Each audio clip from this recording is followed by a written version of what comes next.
বিয়ের আসরে নিজের হবু বর ঈশানকে বেস্ট ফ্রেন্ডের সাথে ঘনিষ্ঠভাবে দাঁড়িয়ে থাকতে দেখে থমকে গেল ইমামা। আজ তার বিয়ে, অথচ তার হবু বর তারই বেস্ট ফ্রেন্ডের নৌসিনের কোমরে হাত দিয়ে সবার সামনে দাঁড়িয়ে আছে।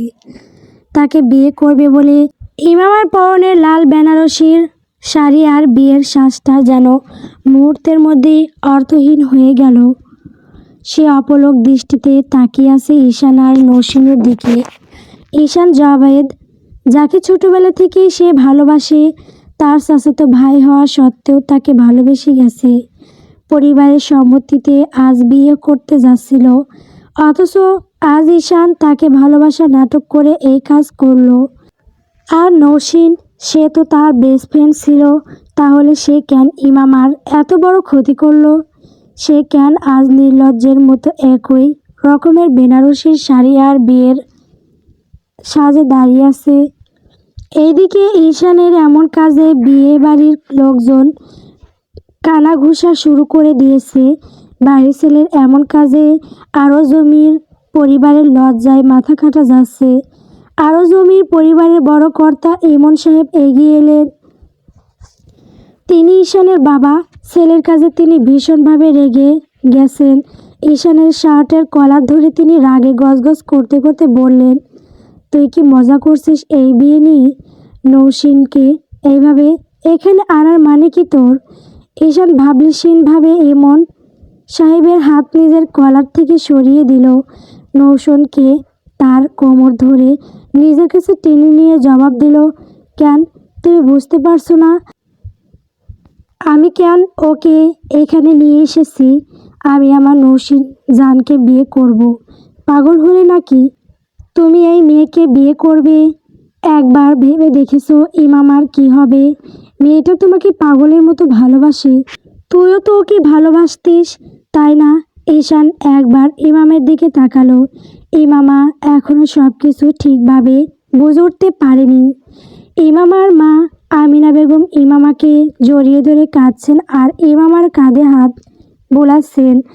ঈশান ক্রুর হেসে বলল, কাম অন ড্যাড, এই মেয়েকে আমি কখনোই ভালোবাসতাম না। ওকে আমি বাগদানের আংটি পরিয়েছিলাম শুধুমাত্র আরও জমির গ্রুপের বোর্ড রুমের সেই চেয়ারটা পাওয়ার জন্য, যেটাই বসে পড়ো। প্যারিসের সবগুলো বেঞ্চ কন্ট্রোল করা যায় অ্যাট গেস্ট হোয়াট। সেই চেয়ারটা ওর জন্য রাখা ছিল, কিন্তু এই বোকা মেয়েটা আমার মিথ্যা প্রেমে ফেসে সেটা আমাকে দিয়ে দিল। আর এখন ও আমার কোনো কাজে লাগবে না। কথাটা শেষ হতেই ইমন সাহেব ঈশানকে একটা ঠাটিয়ে চড় লাগিয়ে দিলেন। রাগে হিসিয়ে আওড়ালেন, তোর মা মারা যাওয়ার আগে ঠিকই বলেছিল তুই একটা অমানুষ। তোর নিজের কোম্পানি থাকা সত্ত্বেও তুই শুধু একটা চেয়ারের জন্য মেয়েটার সাথে এমন জঘন্য একটা খেলা খেললি। বাপ ছেলের এই তামাশা দূর থেকে সবটা দেখছিলেন ইমামার বাবা ইশাক সাহেব। তার একমাত্র মেয়ে আরও জমির গ্রুপের উত্তরাধিকারীর সাথে এমন জঘন্য তামাশা হচ্ছে দেখে রাগে গা জ্বলছে তার। যেই মেয়ের গায়ে একটা ফুলের টোকা দেননি তিনি, আজ সেই মেয়েকে অপমান করা হচ্ছে। ইশাক সাহেব আর নিজেকে দমিয়ে রাখতে পারলেন না। তিনি উঠে দাঁড়িয়ে ঈশানের সামনে গিয়ে দাঁড়ালেন। শান্ত কণ্ঠে বললেন, কাজটা তুমি ঠিক করলে না ঈশান। আমার মেয়ের মন ভেঙে তুমি অনেক বড় ভুল করে ফেললে, আর এর শাস্তি তুমি পাবে। ইশাক সাহেবের কথায় নৌসিন হেসে উঠল। যে মেয়েটা ইশাক সাহেবকে বাবার মতো শ্রদ্ধা করত, সেই মেয়েটা আজ বিদ্রোহ করছে। নৌসিন হেসে বলল, তা এই শাস্তি কে দেবে? আপনি? ইশাক সাহেব কড়া অথচ শান্ত গলায় জবাব দিলেন, কেরনিকা থাকতে আমি কেন তোমাদের শাস্তি দিতে যাব? কেরনিকা ইমামার আরেক নাম, যে নামে শুধু ইশাক সাহেবই আহ্লাদ করে মেয়েকে ডাকেন। ইমামাকে এই নামে ডাকার পেছনেও কারণ আছে। বিয়ের দীর্ঘ 9 বছর পরেও যখন ইশাক সাহেব এবং আমিনা বেগমের কোনো সন্তান আসেননি, তখন তারা অনেক ভেঙে পড়েছিলেন। কিন্তু যখন বিয়ের 10 বছর পূর্ণ হতে যায়, তখনই তাদের ঘরে আলো করে আগমন ঘটে ইমামার। আর তাই ইশাক সাহেব নিজের একমাত্র মেয়েকে শখ করে কীর্ণিকা বলেই ডাকেন, কারণ কীর্ণিকা নামের অর্থ হলো সূর্যের কিরণের মতো উজ্জ্বল। ইশাক সাহেবের কথাই পাশ থেকে ঈশান বিদ্রূপ করে বলে উঠল, আপনার কীর্ণিকা এমনভাবে ভেঙেছে যে ওর সারা জীবন এভাবেই কাঁদতে কাঁদতে যাবে। আর আপনি ভাবছেন আপনার মেয়ে আমাদের শাস্তি দেবে? থাকা বলেই ঈশান তাকালো ইমামার দিকে। তবে ইমামার চেহারার দিকে তাকাতে ঈশানের ঠোঁটে ঝুলে থাকা বিদ্রূপের হাসিটা উধাও হয়ে গেল। কারণ ইমামা কাঁদছে না, সে তার নেকড়ে আকৃতির চোখ জোড়া দিয়ে ঠান্ডা দৃষ্টিতে ঈশানের দিকে তাকিয়ে আছে, যেন কোনো শিকারী তার শিকারকে খুঁটিয়ে খুঁটিয়ে দেখছে। অথচ ঈশান ভেবেছিল হয়তো ইমামা কাঁদবে, তার হাতে পায়ে ধরবে এবং সেই পরিস্থিতিতে ইমামাকে অপমান করার জন্য স্ক্রিপ্টও মুখস্থ করে রেখেছিল সে। কিন্তু পরিস্থিতি পুরোটাই উল্টো। ইশাক সাহেবের ঠোঁটের কোণে খেলে গেল একটা বাঁকা হাসি। তিনি তার কাঁধের উপর দিয়ে ইমামার দিকে তাকালেন। এরপর ইমামার উদ্দেশ্যে আদেশ ছুড়লেন, কীর্ণিকা, কী করতে চাও তুমি এদের বলো। ইমামা এবার এগিয়ে গেল। তার প্রতিটা অঙ্গভঙ্গি বুঝিয়ে দিচ্ছিল যে সে কতটা স্ট্রং, তাকে ভাঙা কতটা দুঃসাধ্য। সে একেবারে ঈশানের বরাবর গিয়ে দাঁড়ালো, চোখে চোখ রেখে ঠান্ডা কণ্ঠে বলল, তুই নৌসিনকে বিয়ে করতে চাস, তাই তো? ইমামার মুখে তুই সম্বোধন শুনে ঈশান হালকা এক কদম পিছিয়ে গেল। কারণ ইমামা কখনো তাকে তুই বলে সম্বোধন করেননি। কিন্তু সে নিজেকে সামলে নিল। একটু থেমে ইমামা হাসলো। এরপর এক টানে নিজের মাথায় থাকা গোমটার আগলা ওড়নাটা খুলে ছুঁড়ে ফেলে দিল সে, এবং বাম হাতের বাগদানের আংটিটাও খুলে ছুঁড়ে দিল ঈশানের মুখে। অন্তত শান্ত কণ্ঠে বলল, তাহলে কর বিয়ে, স্টেজে বস তোর নৌসিন জানকে নিয়ে। ঈশান বুক কুঁচকে ফেলল ইমামার এমন ঠান্ডা কণ্ঠে। আংটিটা তার গালে লাগতেই চোখ বন্ধ করে নিল। এইদিকে নৌসুনও ইমামার দিকে অবাক হয়ে তাকিয়ে আছে, কারণ তারা আশা করেছিল চোখের পানি। কিন্তু ইমামা তো কাঁদছেই না, বরং আরও বিয়ে সেরে ফেলতে বলছে। ইমামা কাজী সাহেবের দিকে তাকিয়ে শব্দ করে হেসে বলল, কাজী সাহেব, বিয়ে শুরু করুন, তবে কনের নামের জায়গায় নৌসিন লিখে দিন। বিয়ে শুরু হলো। ইমামা নিজে দাঁড়িয়ে থেকে তাদের বিয়ে দিল। আমিমা বেগম কাঁদছেন এখনও কিছু। ইশাক সাহেবের নিজের মেয়ের উপর বিশ্বাস রেখে নিশ্চিন্তে দাঁড়িয়ে দাঁড়িয়ে সব দেখছেন। ইমন সাহেব নিজের ছেলের কাজে লজ্জিত হয়ে মাথা নিচু করে সে কখনোই চলে গেছেন। বিয়ে শেষ হতেই ইশাক সাহেব ইমামার কাঁধে হাত রেখে বললেন, তোমার উপর আমার বিশ্বাস আছে কীর্ণিকা, তবে যা করবে সাবধানে। ফ্রান্সের ব্রাঞ্চগুলোর প্রেসিডেন্ট কিন্তু এখন ঈশান, বলতে গেলে আরও জমির গ্রুপের 40% ওর হাতে। ইমামা মাথা নাড়িয়ে বাঁকা হেসে বলল, তোমার মেয়ে তো কাঁচা খেলোয়াড় নয় বাবা, ঈশানকে আমি ঘোলা পানি খাওয়াবো, মিলিয়ে নিও। দিন শেষে রাত এবং রাত শেষে সকালের সূর্য ধরা দিল ধরণীর বুকে। আরও জমির মেনশনের সবাই ঘুম থেকে উঠে গেছে সেই কখন। নাস্তা করার জন্য সবাই ডাইনিং টেবিলে জড়ো হয়েছে, কিন্তু বাড়ির ছেলে মেয়েদের নামার খবর নেই। আর না খবর আছে নতুন বউ নৌসিনের। আমিনা বেগম সকালের নাস্তার শেষ আইটেমের খাবারটা টেবিলে রেখে ইশাক সাহেবের পাশে চেয়ারে বসে বললেন, ইশাক সাহেব নিউজ পেপারের উল্টোপাল্টা খবরের ভেতরে নিজেকে ডুবিয়ে দিয়েছেন।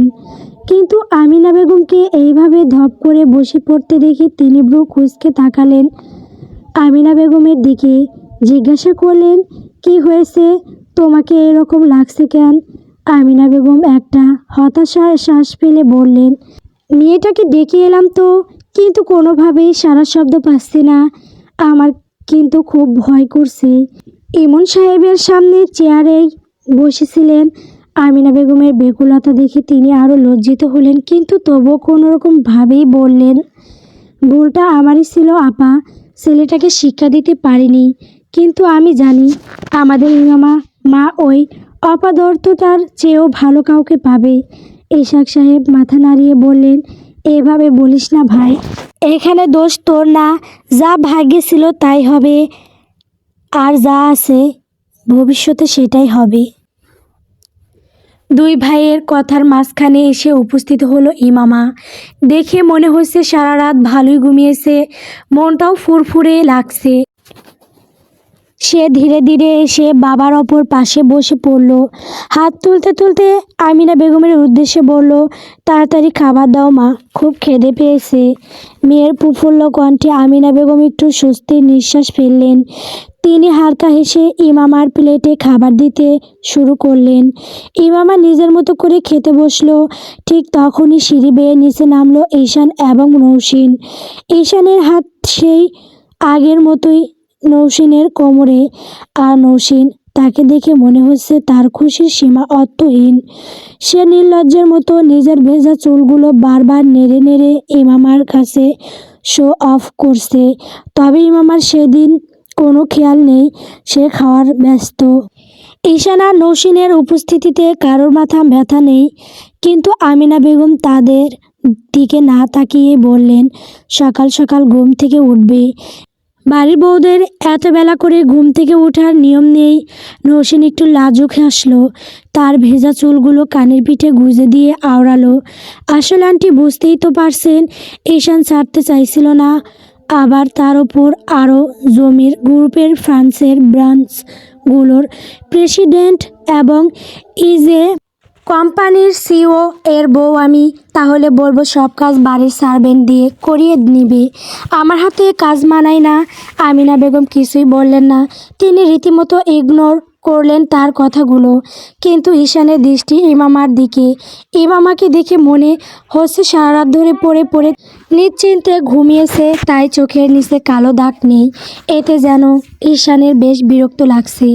তার মাথায় একটাই প্রশ্ন, ইমামা কাঁদছে না কেন?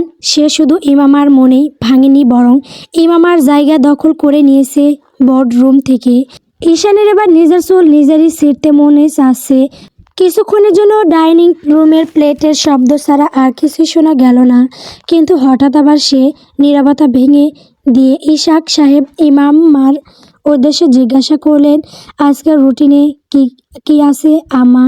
ইমামা খেতে খেতেই লিপ্ত কণ্ঠে জবাব দিল, সন্ধ্যার ফ্লাইটে প্যারিসের যাচ্ছি।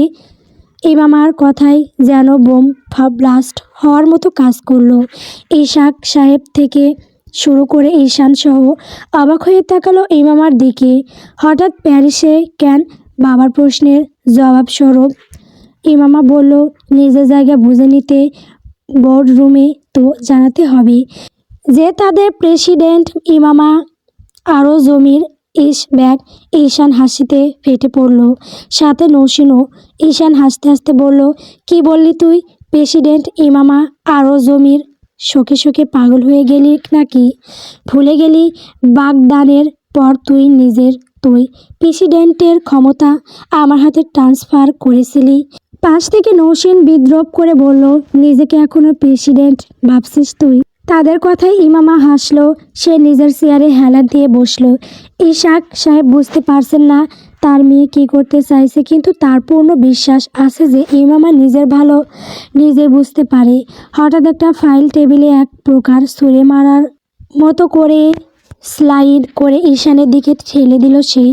এটা সেই এগ্রিমেন্টের ফাইল যেখানে সাইন করে ইমামা নিজের পদ থেকে সরে এসে ঈশানকে দিয়েছিল।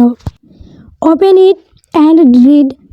ঈশান ফাইলটা তুলল এবং সেটা আস্তে আস্তে খুলে সেখানের এক একটা প্যারাগ্রাফ পড়তে শুরু করলো, এবং হঠাৎ করেই সে একটা লাইনে এসে থেমে গেল, যেখানে গোটা গোটা অক্ষরে লেখা আছে, ঈশান জাভেদ এবং ইমামা আরও জমির যদি একে অপরের সাথে বিবাহ বন্ধনে আবদ্ধ হন, তাহলে ঈশান জাভেদ আরও জমির গ্রুপের ইমামা আরও জমিরের জায়গায় বসতে পারবেন। আর যদি কোনো কারণে বিয়ে না হয় কিংবা ভেঙে যায়, তাহলে ঈশান জাভেদের আর অধিকার থাকবে না আরও জমির গ্রুপের প্রতি। লাইনটা পড়ার সাথে সাথে ঈশান চেয়ার ছেড়ে উঠে দাঁড়ালো, চেঁচিয়ে উঠল, হোয়াট দ্য হেল? তুই কি ভেবেছিলি ইমামা আরও জমির এত বোকা? আর এমনিতেও তুই এখন নৌসুনের সাথে বিবাহিত, তার মানে তোর সাথে আর আমাদের গ্রুপের কোনো লেনা দেনা নেই। ইমামার এমন বোল্ড মুভ ইশাক সাহেবও আশা করেননি। মেয়েটা তার এত চালাক। এইদিকে নৌসিন জ্ঞান হারানোর মতো অবস্থা।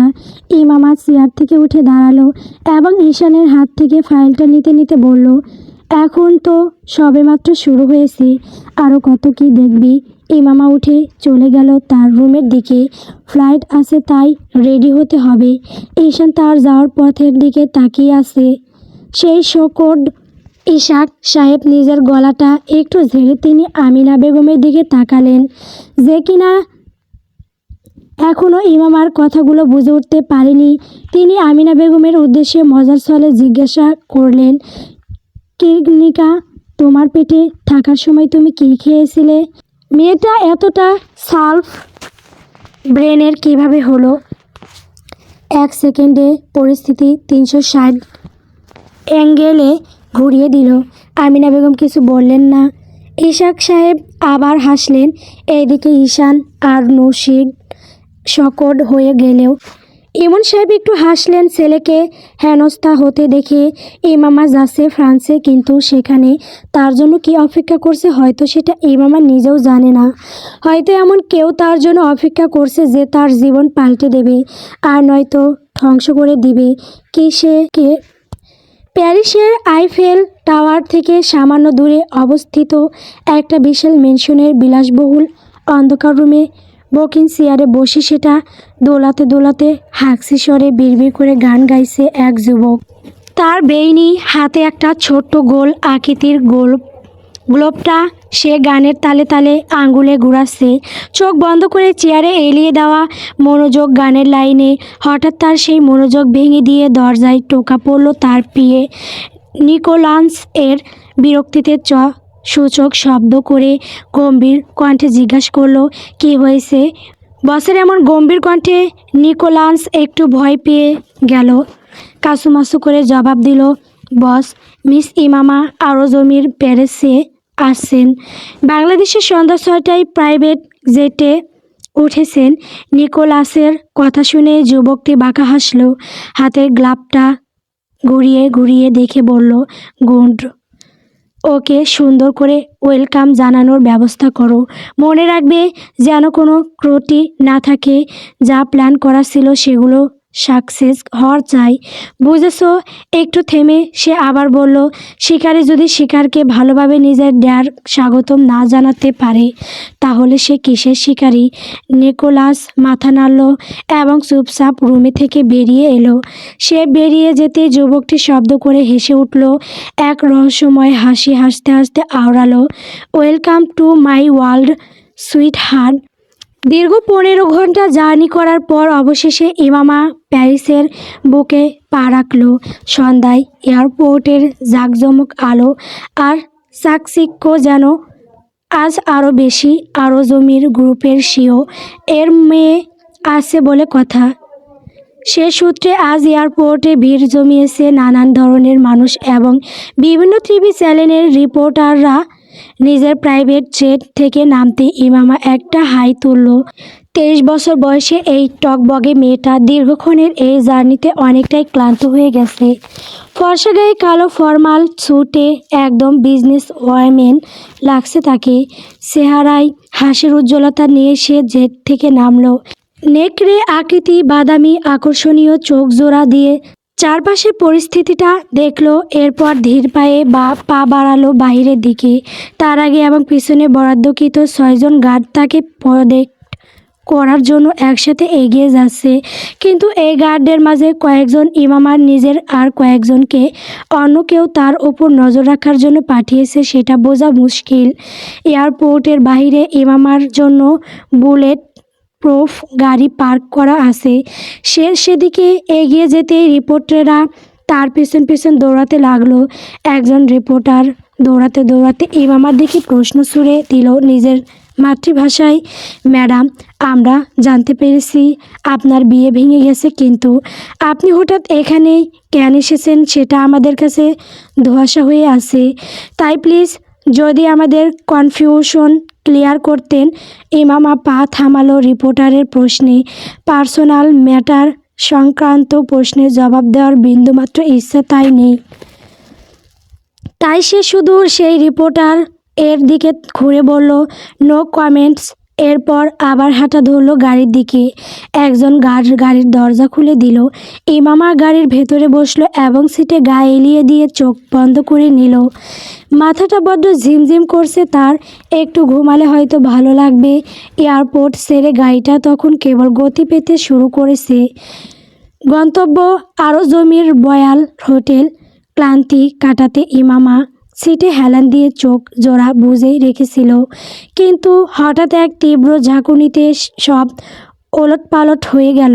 সজোরে ব্রেক কষার শব্দে তাল সামলাতে না পেরে সে সিটকে গিয়ে পড়ল সামনের সিটের পেছনের অংশে। কপালে সজোরে একটা বাড়ি খেয়ে মুহূর্তেই চোখ খুলে গেল তার। ব্যথায় কপালটা টিপে ধরতে ধরতে চরম বিরক্তিতে ড্রাইভারের দিকে তাকে ইমামা জিজ্ঞাসা করলো, এভাবে হঠাৎ ব্রেক কষলে কেন? জমের বাড়ি পাঠাতে চাও আমাকে? ইমামার বিরক্তিমাখা কণ্ঠে ড্রাইভার একটু ভয় পেয়ে গেল। যদি ইমামা তাকে চাকরি থেকে বরখাস্ত করে দেয়। ড্রাইভার দ্রুত গতিতে পিছনে ঘুরে ইমামার দিকে তাকালো, বেকুলতা নিয়ে বলল, সরি ম্যাডাম, আপনি কি খুব ব্যথা পেয়েছেন? হাসপাতালে নিয়ে যাব? ইমামা মাথা নাড়িয়ে না জানালো। ড্রাইভার আবার বলল, আসলে ম্যাডাম, গাড়ির সামনে একটা বিড়াল চলে এসেছে, তাই থামাতে হলো। বিড়াল শব্দটা শুনে ইমামা চোখ তুলে তাকালো। সে আবার পশু পাখিদের প্রতি একটু বেশি দুর্বল। আর যখন সে শুনেছে তার গাড়ির সামনে বিড়াল চলে এসেছে, তার আর মাথা ঠিক নেই। আশেপাশে কোনো কিছু চিন্তা না করে দ্রুত গাড়ি থেকে নেমে এলো ইমামা। অস্থির পায়ে এগিয়ে গেল গাড়ির সামনের দিকে। সেখানে যেতেই দেখলো একটি দারুণ সুন্দর র্যাগ ডল বিড়াল আয়েশ করে বসে আছে। বিড়ালটার যেমন কোনো ভ্রুক্ষেপ নেই, নির্বিকার ভঙ্গিতে বসে বসে নিজের পা চাটছে সে। সাদা আর হালকা ধূসর রঙের এই পশম বলটাকে দেখে মুহূর্তে ইমামার ঠোঁটের কোণে মায়াবী এক চিলতে হাসি ফুটে উঠল। সে পরম মমতায় বিড়ালটিকে দুহাতে কোলে তুলে নিল। ঠিক তখনই বিড়ালটি তার দিকে তাকালো। সমুদ্রের মতো গভীর নীল সেই চোখ দুটো দেখে ইমামা পলকেই সিদ্ধান্ত নিয়ে ফেলল, এই ছোট্ট বিড়ালটাকে সে নিজের সাথেই নিয়ে যাবে। তবে গাড়িতে ওঠার আগে ইমামা একবার চারপাশটা ভালো করে দেখে নিল। মনে মনে ভাবল, যদি আশেপাশে এর মালিককে পাওয়া যায় তবে তার হাতে দিয়ে যাব। কিন্তু বেশ কিছুক্ষণ অপেক্ষার পরও যখন কাউকে এগিয়ে আসতে দেখা গেল না, তখন সে আর দ্বিধা করল না। আদুরে বিড়ালটাকে নিয়ে ধীর পায়ে গাড়িতে গিয়ে বসলো। গাড়ি আবার চলতে শুরু করলো। ইমামা বিড়ালটার মাথায় হাত বুলিয়ে দিচ্ছে, আর বিড়ালটাও ইমামার হাতের উষ্ণতায় তার সাথে লেপ্টে আছে। গাড়ির ভেতরটা নিস্তব্ধতায় ডুবে আছে। শুধু শোনা যাচ্ছে গাড়ির ইঞ্জিনের গম্ভীর এবং কর্কশ শব্দ। হঠাৎ সেই নিস্তব্ধতা চিরে ইমামা নরম কণ্ঠে উচ্চারণ করলো, ক্যান্ডি। একটু থেমে আবার বলল, আজ থেকে তোমার নাম ক্যান্ডি, কারণ তুমি অনেক মিষ্টি। ক্যান্ডি। ক্যান্ডি নামটা কানে যেতেই বিড়ালটা এক লাফ দিয়ে উঠল। ওর ভঙ্গি দেখে মনে হলো নামটা যেন ওর মনের মতো হয়েছে। বিড়ালটার এমন কাণ্ড দেখে ইমামা না হেসে পারল না।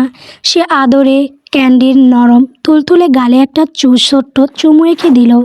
ক্যান্ডিও যেন ওর ভালোবাসা বুঝতে পারল, তাই ঘুটিসুটি মেরে একদম ইমামার গায়ের সঙ্গে লেপ্টে রইল।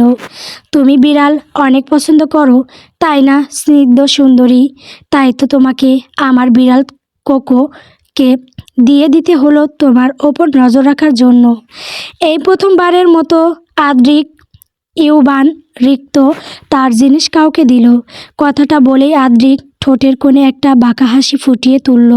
সে বসে বসে বিশাল এক অন্ধকারাচ্ছন্ন ঘরে, যার একটি দেওয়াল জুড়ে সারিবদ্ধভাবে মাঝারি সাইজের অজস্র মনিটর বসানো। প্রতিটি স্ক্রিনে ভেসে উঠেছে ভিন্ন ভিন্ন জায়গায় সিসিটিভি ফুটেজ। তবে সবগুলোর ভিড়ে একটা ফুটেজ বারবার কেঁপে উঠছে। ক্যামেরাটা স্থির হওয়ার বদলে অস্থিরভাবে এদিক সেদিক ছোটাছুটি করছে। আদ্রিক ভ্রু কুঁচকে সেদিকে তাকালো। তার চোখে মুখে স্পষ্ট বিরক্তির ছাপ। বিরক্তিতে জিভ দিয়ে চর সূচক একটি শব্দ করে সে বিড়বিড় করে উঠল, এই কোকোটাও না এক জায়গায় বসে থাকে না, তিরিং বিরিং করতেই থাকে। লাভটা কি হলো? ওর গলায় ক্যামেরা লকেট লাগিয়ে কোকো আদ্রিকের সেই বিড়াল যেটা ইমামার গাড়ির সামনে চলে এসেছিল বলতে তাকে গাড়ির সামনে ছেড়ে দেওয়া হয়েছিল। কোকো আদ্রিকের সবচেয়ে প্রিয় জিনিস, অথচ ইমামার উপর নজর রাখতে সে কোকোর গলার লকেটে একটা ছোট্ট হিডেন ক্যামেরা লাগিয়ে দিয়েছে এবং আদ্রিকের লোকেরা প্ল্যান করে সেটা ইমামের গাড়ির সামনে ছেড়ে দিয়েছে।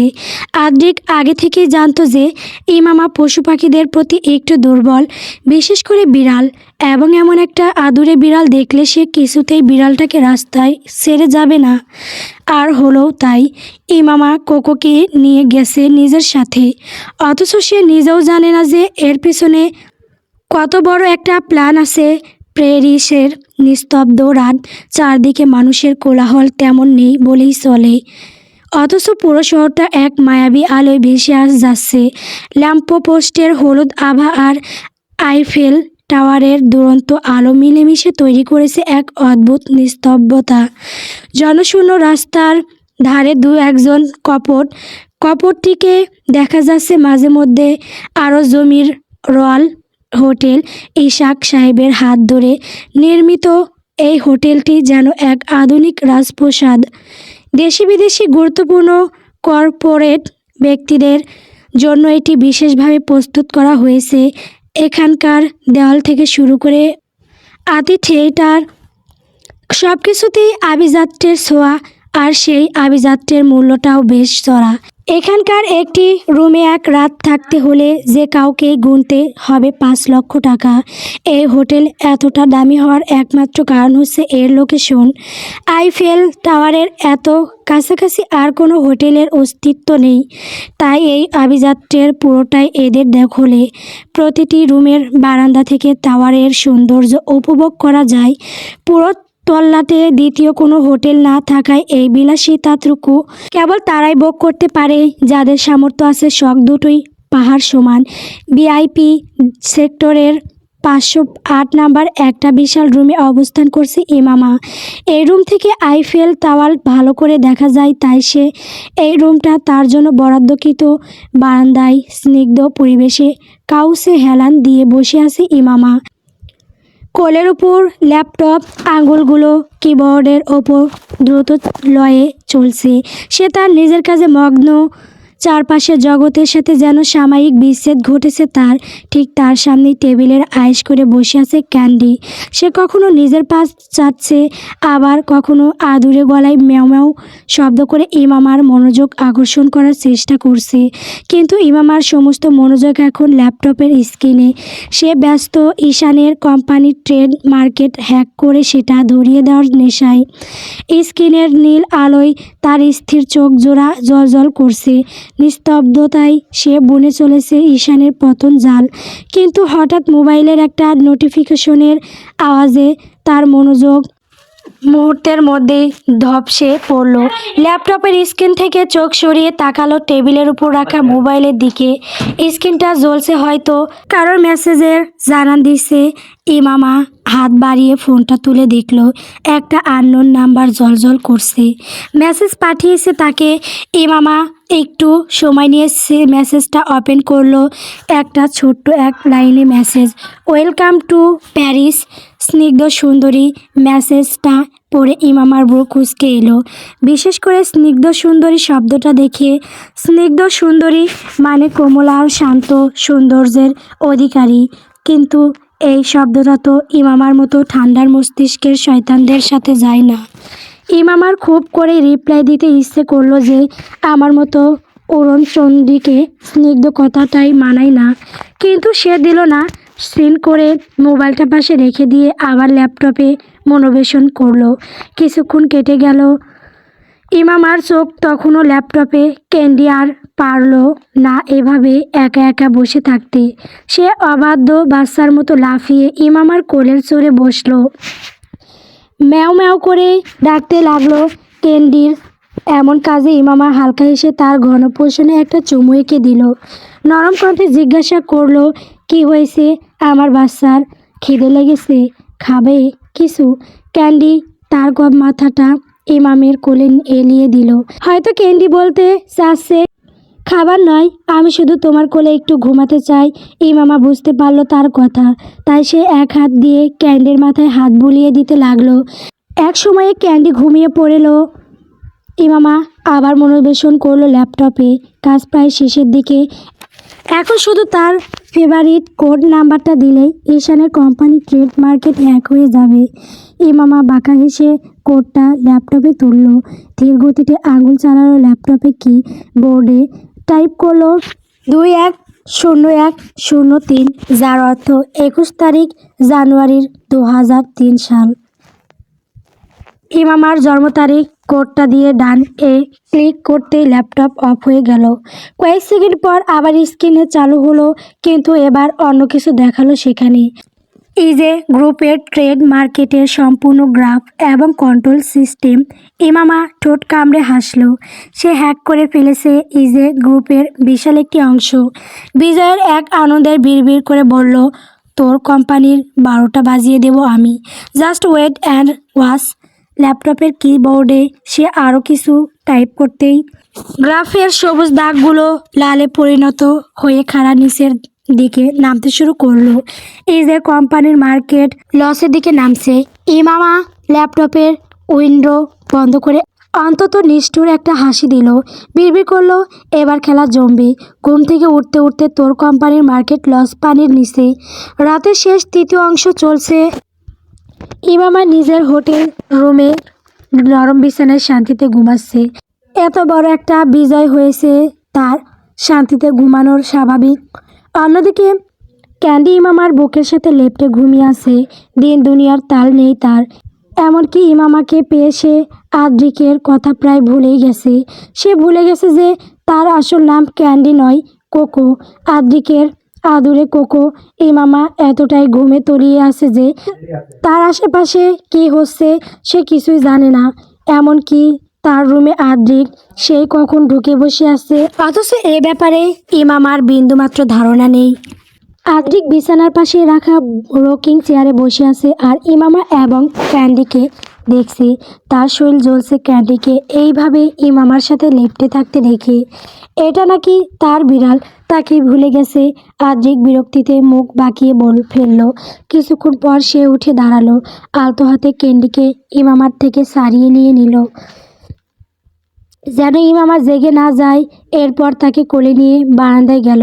এত নড়াচড়া এবং আদ্রিকের গায়ের পরিচিত পারফিউমে গ্রানে ক্যান্ডি জেগে উঠেছে। বারান্দায় যেতেই সে রাস্তায় থাকা ল্যাম্প পোস্টের আবছা আলোয় আদ্রিকের চেহারাটা কিছুটা দৃশ্যমান হলো। ক্যান্ডি আদ্রিককে দেখেই চিনে ফেলেছে। সে তার সামনে 2 পা দিয়ে আদ্রিকের গলা জড়িয়ে ধরল। মিহি কণ্ঠে মাও করে উঠল, যেন সে বলছে, আমি তোমাকে অনেক মিস করেছি আদ্রিক। আদ্রিক বুঝতে পারল তার আদরের কোকোর কথা। সে মুখ বাঁকিয়ে বলল, কথা বলবি না তুই? স্নিগ্ধ সুন্দরীকে পেয়ে তুই আমাকে ভুলে গেছিস? ক্যান্ডি আবার মাও শব্দ করলো, যেন সে বলছে, আমি তোমাকে ভুলতে পারি? শুধু তোমার স্নিগ্ধ সুন্দরীর উষ্ণতায় ডুবে গিয়েছিলাম। কিন্তু আমি তো শুধু তোমারই। তোমার আদুরে কোকো। আদ্রিক ক্যান্ডিকে নিজের সাথে মিশিয়ে নিল। তার ঘন পশমে আবিত কপালে একটা চুমু এঁকে দিল। নরম কণ্ঠে বলল, আমি তোকে অনেক মিস করি কোকো। তুই তো জানিস আমি পৃথিবীর জন্য গম্ভীর আর রাগী হলেও তোর প্রতি দুর্বল। আমার সবচেয়ে দামি জিনিস তুই। ক্যান্ডি আরেকটু আদ্রিকের সাথে মিশে গেল। আদ্রিক শেষবারের মতো তার কপালে একটা চুমু খেয়ে বলল, সাবধানে থাকিস। আর তোকে যেটার জন্য এখানে রেখে গেলাম সেটা ভালো মতো করিস। সারাদিন শুধু দৌড়াদৌড়ি করিস না। কথাটা বলি আদ্রিক ভেতরে চলে এলো। ক্যান্ডিকে আবার ইমামার পাশে শুইয়ে দিল। এরপর ইমামার দিকে তাকালো। কতটা স্নিগ্ধ লাগছে তাকে, একদম নিষ্পাপ বাচ্চা। তার এই স্নিগ্ধতার কারণেই তো আদ্রিক তার নাম দিয়েছে স্নিগ্ধ সুন্দরী। আদ্রিক নিজের অজান্তে ইমামার নরম চুলের ভাঁজে তার হাতের অবাধ্য আঙ্গুলগুলো ডুবিয়ে দিল। বিদ্যা আঙ্গুলি দিয়ে ইমামার মসৃণ ফর্সা গাল স্লাইড করতে করতে বিড়বিড় করলো, তোমার উপর নজর রাখার জন্য আমি আমার সবচেয়ে প্রিয় জিনিস তোমার কাছে রেখে গেলাম। খুব শীঘ্রই আমরা সামনাসামনি দেখা করব। এই কয়টা দিন ওকে সাবধানে রেখো। স্নিগ্ধ সুন্দরী। আদ্রিক ইমামার গায়ে কমফোর্টার টেনে দিল, এরপর হাতা ধরল বাইরের দিকে। দরজা খুলে বের হয়ে যাওয়ার আগে আরেকবার ইমামা আর ক্যান্ডির দিকে তাকালো, এরপর একটা রহস্যময় হাসি দিয়ে বেরিয়ে পড়ল তার গন্তব্যে। সকালের কাঁচাবোধ ঢাকা শহরে পড়তেই যেন প্রাণ ফিরে পেল পাথরের এই নগরী। ঠিক সেই মুহূর্তে পাখিরা কিচিরমিচির কানে মুখর হয়ে ডানা মেলল অজানা উদ্দেশ্যে।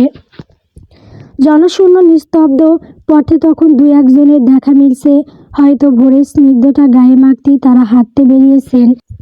আরও জমির প্যারাডাইস এখনো নিস্তব্ধ। সকালের আলো ফোটা শুরু করলেও বাড়ির প্রতিটা ঘরে সবাই দরজা বেরিয়ে গভীর ঘুমে মগ্ন। ঈশানও এর ব্যতিক্রম নয়। নৌশিককে জড়িয়ে ধরে সে এক শান্তির ঘুমে ডুবে আছে, কিন্তু সেই প্রশান্তিতে হুট করে ছন্দপতন ঘটল। ঈশানের ফোনটা হঠাৎ কর্কশ শব্দে বেজে উঠল। কলটা এসেছে প্যারিসে কোম্পানির কন্ট্রোল সিস্টেম থেকে। আরও জমির পরিবারের সবার ব্যবসার শেকড় মূলত ফ্রান্সে। তাদের প্রতিটা বিজনেসের উৎপত্তি সেখান থেকেই হয়েছে। এ কারণেই তাদের সব ব্যবসার হেডকোয়ার্টার প্যারিসে অবস্থিত এবং যাবতীয় গুরুত্বপূর্ণ সিদ্ধান্ত বা নির্দেশনা সেখান থেকেই সরাসরি দিতে হয়। ফোনের কর্কশ শব্দে কাঁচা ঘুমটা ভেঙে গেল ঈশানের। আধ বোঝা চোখে হাতড়ে বালিশের নিচ থেকে মোবাইলটা কোনো মতে খুঁজে পেল সে। রিসিভ করে কানে ঠেকিয়ে বিরক্তি মেশানো ভাঙা গলায় প্রশ্ন করলো, হ্যালো, কি হয়েছে?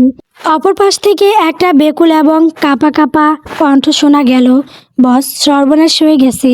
আমাদের কোম্পানির অনেক বাজেভাবে লস হয়েছে। মার্কেট প্রাইস খাড়া নিচের দিকে নামছে। এমন হলে এক সপ্তাহের মধ্যেই আমাদের কোম্পানি ব্যাংকরাপ্ট হয়ে যাবে। কথাটা কানে পৌঁছাতে ঈশানের দু চোখ থেকে ঘুম যেন কর্পূরের মতো উবে গেল। বুকের মধ্যে শুয়ে থাকা নৌসিনকে একরকম ধাক্কা দিয়ে সরিয়ে দিয়ে দপ করে বিছানায় উঠে বসল সে। মুহূর্তেই কপালের ভাঁজে জমে উঠল বিন্দু বিন্দু ঘাম। বুকের ভেতরটা কেমন অস্থির হয়ে উঠছে। সে কাঁপা গলায় শুধু এতটুকুই জিজ্ঞেস করলো, কখন থেকে এসব শুরু হয়েছে আর এখন কি অবস্থা?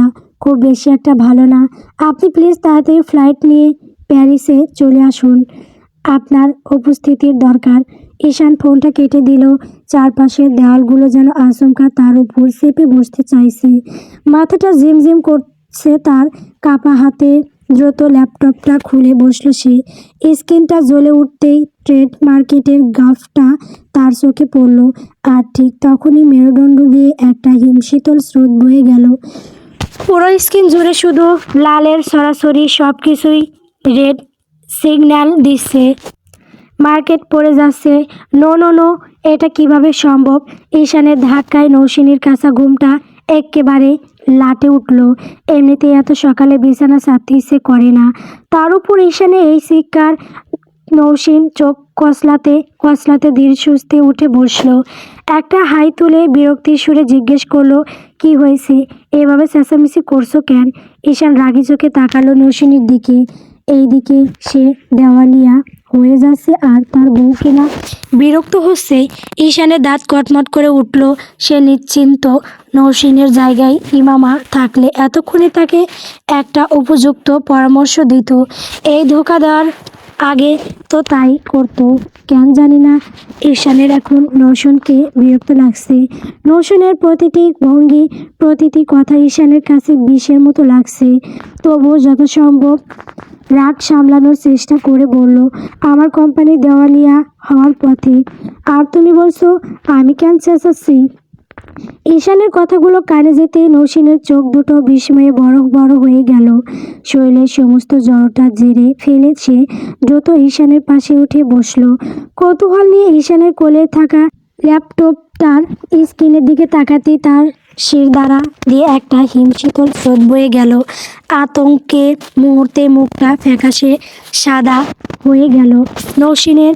সেও চেঁচিয়ে উঠল, এইটা কিভাবে হলো?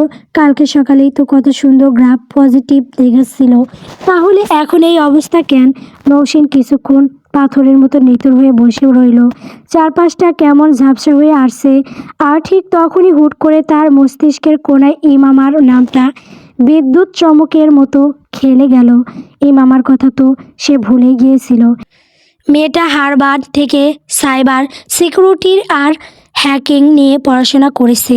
সবসময় তো ওর টেকনোলজির নেশায় বোধ হয়ে থাকতো। তার মানে কি এইটা ইমামারই কাজ? সে কি হ্যাক করেছে? নৌসিন ঈশানের দিকে তাকিয়ে বলল, এইটা ইমামার কাজ। আমি জানি ওই হ্যাক করেছে, না হলে এক রাতে মধ্যে মার্কেট প্রাইস এত ডাউন হতে পারে না। ইমামা নামটাই যথেষ্ট ছিল ঈশানকে একটা ধাক্কা দেওয়ার জন্য। মুহূর্তের তার শরীরের প্রতি শিরা উপশিরায় যেন অস্থিরতা খেলে গেল। সে দ্রুত বিছানা ছেড়ে নামলো। পায়ের তলায় মাটি যেন কাঁপছে। পাগলের মতো একটা লাগেজ টেনে বের করে কোনো মতে কয়েকটা কাপড় ভেতরে গুজে নিল সে। নৌসিনকে বলল, আমাকে এখনই প্যারিস যেতে হবে। একমাত্র ইমামাই পারে এখন আমার কোম্পানিকে বাঁচাতে।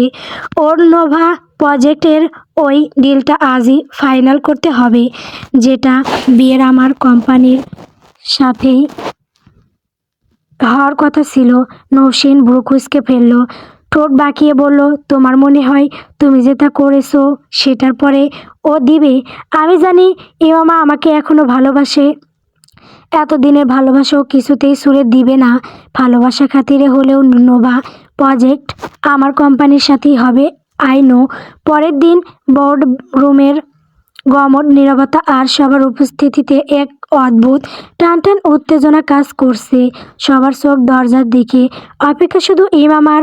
আজ সে প্রথমবারের মতো বসবে কোম্পানির প্রেসিডেন্টের চেয়ারে। আয়োজনটা মূলত তাকে স্বাগতম জানানোর জন্য, যার পরপরই শুরু হবে বহুল আলোচিত নোভা প্রজেক্ট নিয়ে জরুরি মিটিং। যদিও এই প্রজেক্টের সব সিদ্ধান্ত আগে থেকেই চূড়ান্ত ছিল, তবুও ইমামার বিশেষ তলবে আজ আবার সবাই এক টেবিলে। বোর্ডরুমের ফিসফাস গুঞ্জন বলছে, হয়তো বড় কোনো পরিবর্তন আসতে যাচ্ছে। প্রজেক্টের কোলাবরেশন বদলে যাবে। ইমামা আর আরও জমির গ্রুপের সাথেই যে গ্রুপের পার্টনারশিপে থাকতে চাইছে না, তবু সবার মনে এখন এই একটাই প্রশ্ন ঘুরপাক খাচ্ছে, ইমামা কেন তাদের নোভা প্রজেক্ট নিয়ে ডেকেছে? তাদের এই ফিসফিসিয়ানির মধ্যে ঈশানও আছে। আজ সকালেই এই এয়ারপোর্টে ল্যান্ড করেছে এবং সোজা এখানে চলে এসেছে। তার মনে ভয় কাজ করছে, যদি ইমামা এই ডিল ক্যান্সেল করে দেয় তাহলে সে দেওয়ালিয়া হয়ে যাবে, সেটা নিশ্চিত। কিছুক্ষণের মধ্যেই বোর্ড রুমে প্রবেশ করলো ইমামা। তার পা রাখার সাথে সাথেই যেন পুরো ঘরের আবহাওয়া এক নিমেষে থমকে গেল। চারপাশের গুঞ্জন রূপ নিল পিনপিতন নীরবতায়। উপস্থিত সবাই মেরুদণ্ড সোজা করে দাঁড়িয়ে পড়ল। ঈশানের অপলক দৃষ্টি আটকে ছিল ইমামার ওপর। মনে হচ্ছিল এই মুহূর্তে পৃথিবীর সবচেয়ে শক্তিশালী কোনো নারী তার সামনে দাঁড়িয়ে। পরনে নিখুঁত ফর্মাল স্যুট আর হাতে তার প্রিয় বিড়াল ক্যান্ডি। তার দুই পাশে মানব যন্ত্রের মতো দাঁড়িয়ে দুই বডিগার্ড। বর্ড রুমের বিশাল টেবিলটার শীর্ষবিন্দুতে থাকা রাজকীয় চেয়ারটা টেনে বসলো ইমামা। তার বসার সাথে সাথে ঘরের বাকি সবাই নিঃশব্দে নিজ নিজ আসনে বসে পড়ল। ঈশান একটু দূরত্ব বজায় রেখে বসলো ঠিকই, কিন্তু তার মনোযোগ ইমামার চেয়ে বেশি চলে গেল টেবিলের উপর বসে থাকা ক্যান্ডির দিকে। ক্যান্ডি এমন ভঙ্গিতে টেবিলের ঠিক মাঝখানে বসে আছে যেন সেই এই সাম্রাজ্যের আসল অধিপতি। ঈশান ক্যান্ডির দিকে থেকে চোখ ফেরাতে পারছে না। অবিকল এমন কাউকে সে আগেও দেখেছি। একটা অদ্ভুত চেনা চেনা ভাব তার মজগে খটকা দিচ্ছে স্মৃতি। হাত রাতে হঠাৎ করেই তার মনে পড়ে গেল আদ্রিকের কথা। আদ্রিকের প্রিয় বিড়াল কোকো। ও তো দেখতে ঠিক এমনই ছিল। যখনই আদ্রিকের সাথে দেখা হতো কোকো সবসময় ওর সাথেই থাকতো। ঈশানের কপালে চিন্তার বাজ আরও গভীর হলো। তার মাথায় একটাই চিন্তা, কোকো এখানে এলো কিভাবে? নাকি এটা কোকো নয়? মিটিং শুরু হলো। একজন এক এক বক্তব্যে রাখছেন নোভা প্রজেক্ট নিয়ে এবং ইমামা চুপ করে সবটাই শুনছে। হঠাৎ একজন দাঁড়িয়ে ইমামার উদ্দেশ্যে জিজ্ঞাসা করলেন, ম্যাডাম, এই প্রজেক্টটা আমাদের কোম্পানির জন্য অনেক গুরুত্বপূর্ণ এবং এই প্রজেক্টের চূড়ান্ত সিদ্ধান্ত জানিয়ে দেওয়া হয়েছে, তাহলে হঠাৎ আপনি আবার ডাকলেন আমাদের? ইমামা বাঁকা হাসলো। সে একবার ঈশানের দিকে তাকালো, এরপর চোখ ফিরিয়ে সবার উদ্দেশ্যে বলল, আপনাদের এখানে ডাকার একটা কারণ আছে। আসো, সেই কারণটা হলো আমাদের সিদ্ধান্তের পরিবর্তন। ঈশান তার শ্বাসরুদ্ধ করে ফেলল। বুকের ভেতরটা দুমড়ে মুচড়ে একদলা ভয় গলার কাছে উঠে আসছে, কিন্তু চাইলেও সে সেটা উগরে দিতে পারছে না। ঠিক সেই মুহূর্তে ইমামার ঠোঁটে ফুটে উঠল এক চিলতে বাঁকা হাসি। ঘোষণা দিল, ইজে গ্রুপের সাথে এই কোলাবরেশন ক্যান্সেল করছি। ঈশানের চোখ বড় বড় হয়ে গেল। সে কিছু বলতে চাইল কিন্তু পারল না। সবাই হতবাক হয়ে গেছে, কিন্তু ইমামার উপর কথা বলার সাহস তাদের নেই। প্রায় আধ ঘন্টা পর মিটিং শেষ হলো। একে একে সবাই বিদায় নিলেও ইমামা আর ঈশান রয়ে গেল। ঈশান এখনও ইমামার কথাগুলো বিশ্বাস করতে পারছে না। সবাই চলে যাওয়ার পর চারপাশটা হঠাৎ নিঝুম হয়ে এলো। ঈশান ধীরে ধীরে নিজের চেয়ার ছেড়ে উঠে দাঁড়ালো, তারপর ধীর পায়ে ইমামার দিকে এগিয়ে যেতে শুরু করলো। কিন্তু ইমামার মধ্যে কোনো হেলদোল নেই। সে আগের মতোই নির্বিকার মুখে বসে আছে। তার কোলে আরাম করে শুয়ে থাকা ক্যান্ডি যখনই দেখলো ঈশান কাছে আসছে, অমনি সে তেড়ে এসে গর্জন করে উঠল। ছোট্ট প্রাণীটার সে তীক্ষ্ণ চিৎকারে যেন একটা প্রতিচ্ছন্ন হুমকি মিশেছিল। খবরদার, আমার ইমামার দিকে এক পাও এগোবি না শয়তান, তাহলে কিন্তু জানে মেরে ফেলবো। ঈশান দু পা পিছিয়ে গেল। তার বিড়বিড় করে বলল, রিল্যাক্স, আমি আগাচ্ছি না। এরপর ইমামার দিকে তাকিয়ে অসহায় হয়ে বলল, ইমামা, এমনটা করিস না। আমার কোম্পানি বাজেভাবে লস করেছে। এখন এই প্রজেক্টটা আমার দরকার। প্লিজ এটা এইভাবে ক্যান্সেল করিস না। তুই কি চাস যে আমি দেওয়ালিয়া হয়ে যাই? ইমামা একটা বিদপ হাসি দিল। এরপর চেয়ারে গা এলিয়ে দিয়ে বলল, যেটা আমি একবার বলেছি সেটাই হবে। এই ডিল তোর সাথে হবে না, তবে হ্যাঁ, আমি তোকে অন্যভাবে সাহায্য করব, কারণ আমি চাই লড়াইটা সমানে সমানে হোক। মানে? ইমামা একটা চেক এগিয়ে দিল ঈশানের দিকে, 2 কোটি টাকার একটা চেক। এরপর বলল, এটা নিয়ে যা, তবে মনে রাখিস এর বিনিময়ে ভবিষ্যতে আমি তোর থেকে কিছু চাইবো, আর সেটা আমাকে দিতে হবে। ঈশান একবার স্থির দৃষ্টিতে ইমামার দিকে তাকালো। পরক্ষণেই তার চোখ চলে গেল টেবিলের ওপর রাখা চেকটার দিকে। ভেতরে তীব্র এক টানাপোড়েন চললেও তার সামনে এখন আর কোনো পথ খোলা নেই। দেওয়ালে পিঠ থেকে যাওয়ার সেই চরম মুহূর্তে দাঁড়িয়ে বাধ্য হয়ে সে 2 কোটি টাকার চেকটা হাতে তুলে নিল। বোর্ডরুমে তখন পিনপিত নীরবতা। সেই নীরবতা ভেঙে কোনো কথা না বলে ঈশান নিঃশব্দে বেরিয়ে গেল। ওর চলে যাওয়ার পথের দিকে তাকিয়ে ইমামার ঠোঁটের কোণে ফুটে উঠল এক রহস্যময় হাসি।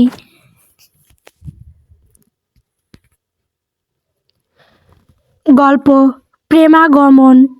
গল্পটি কেমন হয়েছে কমেন্ট করে বলবেন।